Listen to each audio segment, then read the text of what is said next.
Assalamualaikum warahmatullahi wabarakatuh. Sebelumnya, perkenalkan saya Rahmadinda Putri dari kelas MN23M dengan NIM 202300800195. Pada kesempatan kali ini, saya akan menjelaskan tentang manajemen risiko yang berisikan pengertian, prinsip, tahapan, dan juga fungsinya. Sebelum memasuki materi, saya akan menjelaskan sedikit pendahuluannya terlebih dahulu. Manajemen risiko adalah bagian penting dari perencanaan bisnis dan juga memiliki kegunaan dalam pengambilan keputusan individu. Banyak keputusan yang kita buat melibatkan risiko, tetapi karena risiko menjadi lebih rumit dan taruhannya meningkat, rencana manajemen risiko mungkin memerlukan lebih banyak langkah dan pertimbangan. Selanjutnya, saya akan mengeksplorasi apa itu manajemen risiko, mengapa itu penting, dan juga beberapa strategi manajemen risiko, serta beberapa contoh bagaimana orang dapat menggunakan strategi ini dalam sebuah bisnis. Selanjutnya, masuk pada materi yang pertama, apa itu manajemen risiko? Manajemen risiko adalah proses di mana bisnis, manajemen keuangan, atau individu mengidentifikasi, mengevaluasi, dan memprioritaskan risiko, dan kemudian merumuskan rencana untuk meminimalkan dampak dari risiko tersebut. Bisnis menggunakan berbagai sumber daya, termasuk sumber daya keuangan, untuk memantau risiko, meminimalkannya, dan mengontrol kemungkinan risiko tertentu membuahkan hasil. Dalam kehidupan sehari-hari, keuangan dan bisnis, risiko didefinisikan sebagai kemungkinan hilangnya sesuatu yang berharga, kerugiannya tidak terkendali, dan beberapa risiko melekat pada bisnis dan transaksi keuangan. Adapun beberapa pengertian manajemen risiko menurut para ahli. Yang pertama ada Fahmi tahun 2010.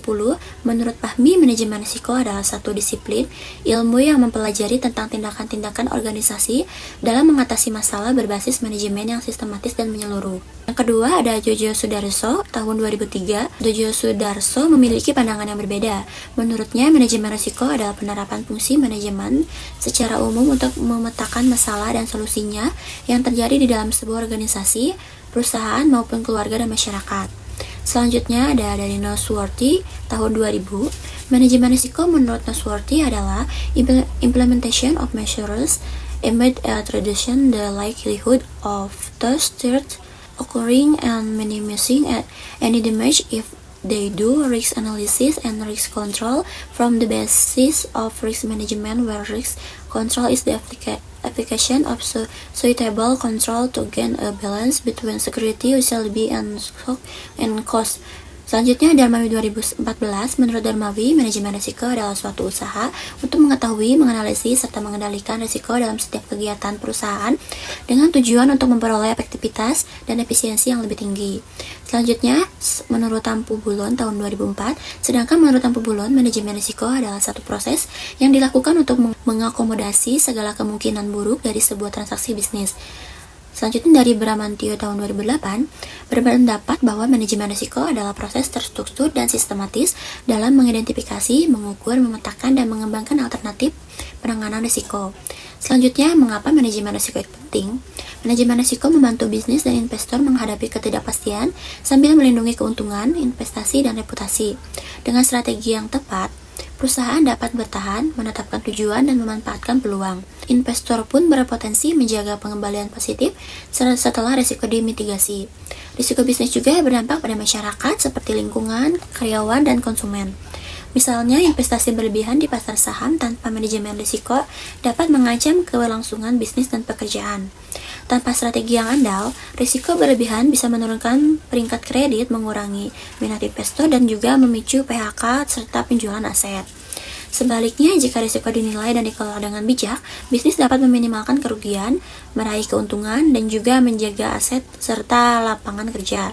Selanjutnya, prinsip manajemen risiko 10P. Yang pertama, polisi atau kebijakan menjadi titik awal dalam strategi manajemen risiko. Kebijakan mencakup kesehatan dan keselamatan, lingkungan, kesetaraan kerja, keuangan, dan kompetisi.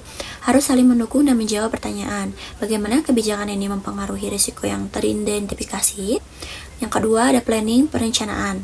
Meliputi perencanaan strategis dan operasional. Semua elemen 10P memberi umpan balik ke tahap ini. Risiko harus diprioritaskan secara seimbang, termasuk risiko kesehatan, keselamatan, dan juga keuangan. Yang ketiga, ada produk atau layanan. Risiko terkait siklus hidup produk, posisi kompetitif, isu lingkungan, tren gaya hidup, dan tekanan internal atau eksternal. Yang keempat, proses. Risiko berasal dari teknik yang digunakan, kontrol yang tersedia, dampak teknologi, perubahan regulasi, dukungan pemerintahan, dan keterampilan staf. Yang kelima ada premises atau tempat.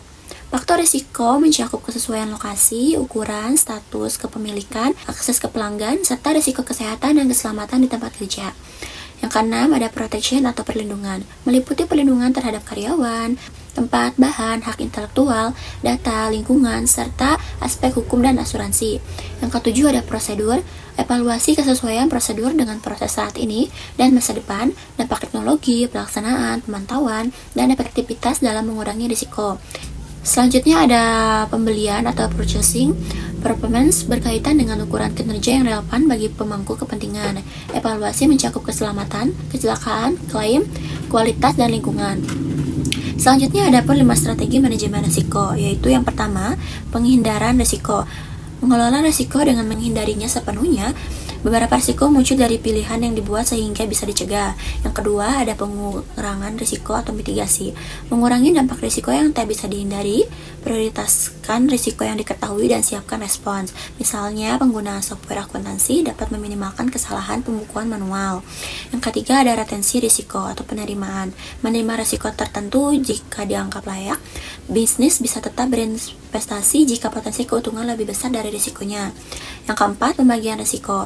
Risiko dibagi di antara pihak-pihak terkait seperti pemegang saham, vendor, atau mitra usaha. Asuransi juga memungkinkan risiko dibagi dengan perusahaan lain. Yang kelima, ada pengalihan risiko. Risiko dialihkan ke pihak ketiga seperti perusahaan asuransi melalui pembayaran premi. Ini melindungi bisnis secara finansial saat terjadi kerusakan atau kewajiban. Selanjutnya ada 7 tahapan manajemen risiko. Yang pertama, tetapkan konteks masalah, merencanakan proses, menetapkan ruang lingkup, tujuan pemangku kepentingan, dasar evaluasi risiko, dan kerangka kerja identifikasi serta analisis. Yang kedua, identifikasi risiko.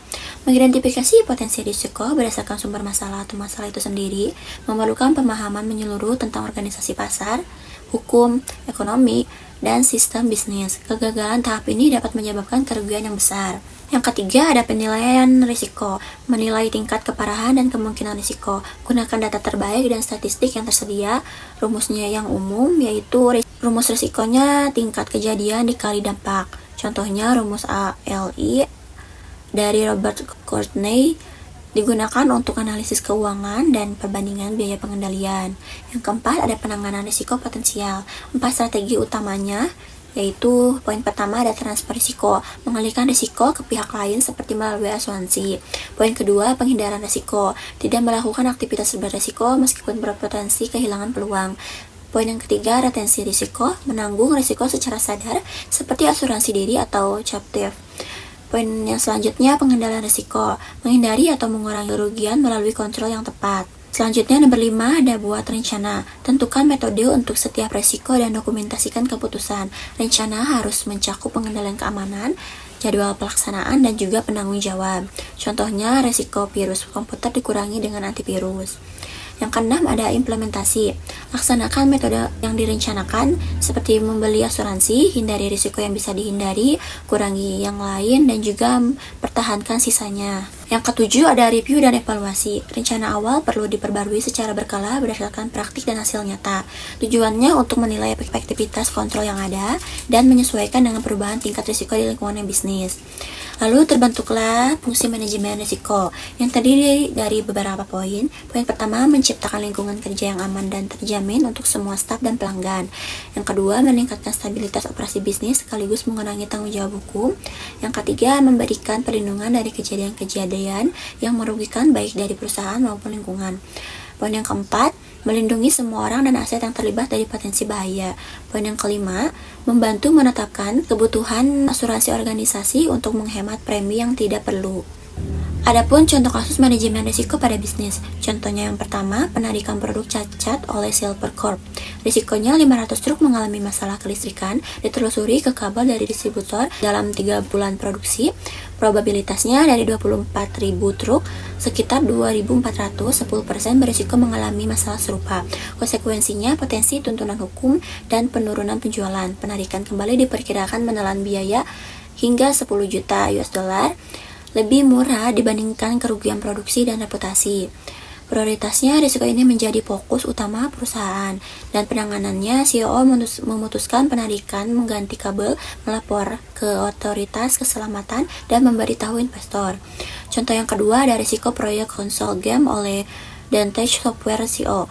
Risikonya, microchip dari vendor berpotensi terlalu panas dan menyebabkan sistem gagal. Probabilitasnya, pengujian menunjukkan 3% konsol mengalami kegagalan, dan konsekuensinya perbaikan gratis selama 5 tahun, biaya sekitar 125 per unit US dollar, setara 1/5 dari pendapatan per konsol. Prioritasnya bukan risiko utama, masih ada waktu untuk perbaikan sebelum peluncuran. Dan untuk penanganannya, risiko diterima, pemegang saham diberi informasi, dan perusahaan bekerjasama dengan vendor untuk solusi. Setelah beberapa penjelasan yang tadi, dapat disimpulkan bahwa beberapa pembahasan lengkap mengenai manajemen risiko dalam sebuah bisnis. Ingatlah, pastikan Anda meminimalisir risiko yang akan terjadi dalam proses pengelolaan keuangan bisnis Anda dengan menggunakan software akuntansi untuk memudahkan proses pencatatan, pengelolaan, dan pembuatan laporan keuangan pada bisnis. Anda juga bisa menggunakan software akuntansi Kledo yang sudah dipercaya oleh lebih dari 10.000 pengguna dari berbagai jenis bisnis Indonesia dengan harga yang terjangkau. Hanya dengan 4.500 per hari, Anda bisa mendapatkan semua fitur yang ada, butuhkan seperti pencatatan pembukuan yang praktis, pembuatan laporan keuangan dalam hitungan detik, manajemen aset, dan juga persediaan yang mudah, dan masih banyak lagi. Mungkin cukup sekian penjelasan dari saya. Semoga bermanfaat. Terima kasih. Wassalamualaikum warahmatullahi wabarakatuh.